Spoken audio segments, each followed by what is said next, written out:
A Joelma de Lima, de Osasco, escreve assim: Padre, antes de fazer a pergunta, eu gostaria de lhe dizer que seu livro Tempo de Esperas me ajudou muito a crescer como ser humano.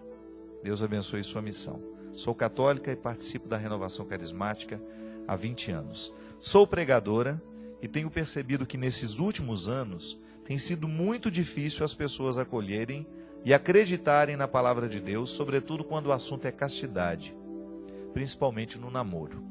Ouço comentários dentro das igrejas que não concordam com o que é pregado. Que se amar a namorada não é pecado, ter relação sexual antes do casamento também não é pecado. Outros, para se justificarem, dizem que somos seres humanos e erramos que Deus perdoa. E com isso, nem tentam resistir ao pecado. Gostaria muito que me aconselhasse sobre isso. Desde já, muito obrigado. Joelma, você tem razão. Às vezes o discurso é muito relativizado. E isso não é só no que diz respeito à castidade, não. Primeiro porque é desafiador acreditar na misericórdia de Deus, né? A misericórdia de Deus, quando você pensa que Deus perdoa todas as nossas fragilidades, todos os nossos pecados, em primeiro momento isso pode parecer um conforto para nos gerar preguiçosos, né? Eu fico numa zona de conforto ali, Deus me perdoa, então eu vou, pratico os meus pecados, pratico as minhas atividades pecaminosas, né? Eu mantenho a minha atitude pecaminosa, depois vou lá, me confesso e está tudo certo. Não é bem assim, não. Eu acho que quando a gente mergulha no verdadeiro mistério da misericórdia, porque a misericórdia é um mistério que nós temos a vida inteira para entender e viver, nós vamos descobrir que, ao reconhecer que somos amados por Deus, nós vamos querer ter sempre uma postura correta. Viver corretamente porque sou amado. É a resposta natural do amor. Porque eu sei que o outro me ama, eu vou cuidar um pouco mais para que a minha atitude não fira aquele que me ama. E a gente sabe que, no que diz respeito à castidade, às vezes a gente escuta mesmo. Ah, o casal se ama. Então, se ama, o sexo não vai atrapalhar. Veja bem, eu não estou dizendo como você deve viver. Eu apenas me dou o direito de dizer que a castidade é um valor, sim. Que você tem todo o direito de não viver. Você tem todo o direito de não acreditar, porque a vida lhe pertence, os valores são seus. Agora, valeria a pena experimentar um namoro respeitoso, que vai facilitar muito a vida de casado depois. O casal, quando já tem uma vida sexual antes do casamento, o namoro, né, no namoro, a vida sexual depois, no casamento, ela já não vai ter as novidades que poderiam ter se o casal tivesse se preservado. É interessante porque muitas vezes você tem aquele casal que está se preparando para o casamento, tendo a castidade como um valor, o sexo será uma novidade durante muito tempo, não é verdade? E o sexo é sempre um fator que faz com que o casamento, porque é uma dimensão unitiva dos corpos, não é só a genitália, não é só uma relação genital. A relação sexual engloba a totalidade do outro, é a capacidade de você respeitar a totalidade do que o outro é.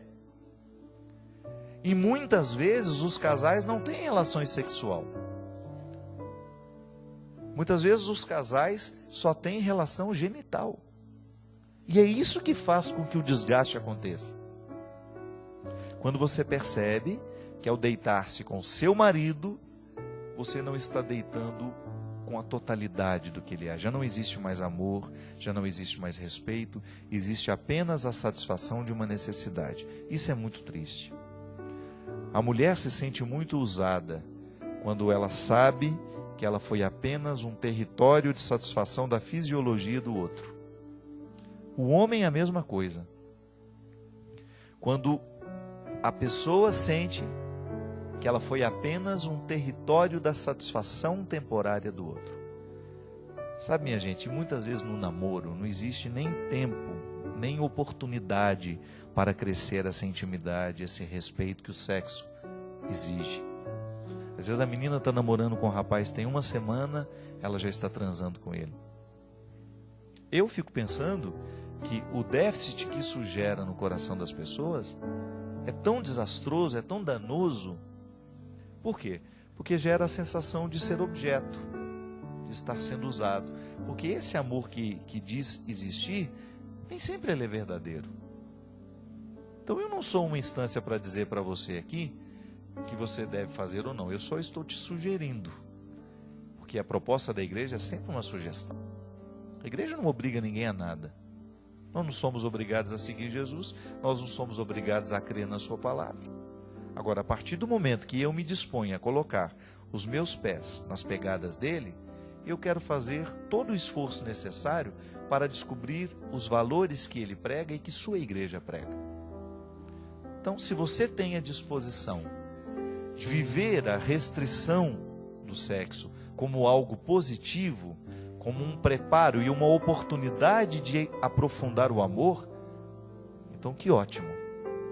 E que você receba os frutos desse cultivo. Porque eu vou te falar uma coisa. Quando o casal inicia as atividades sexuais já logo cedo, esse casal perde a oportunidade de crescer em outras dimensões da vida. Porque infelizmente o sexo polariza muito. Então perde a oportunidade da conversa, perde a oportunidade do aprofundamento. Às vezes vai para a cama, transa, tem uma relação sexual, mas não sabe nem ao certo quem o outro é. Né? Aí é relação genital. E eu acredito que o namoro é o tempo em que você vai preparar, que você vai descobrir se com ele existe condições de realmente viver uma vida sexual saudável, que possa lhe ajudar a ser mais você. Para isso o sexo existe, né? É para completar, para fazer o outro ser mais. E não para diminuir, muitas vezes, para humilhar. Como tantas pessoas se sentem logo depois que tudo termina. Padre Fábio, tenho uma filha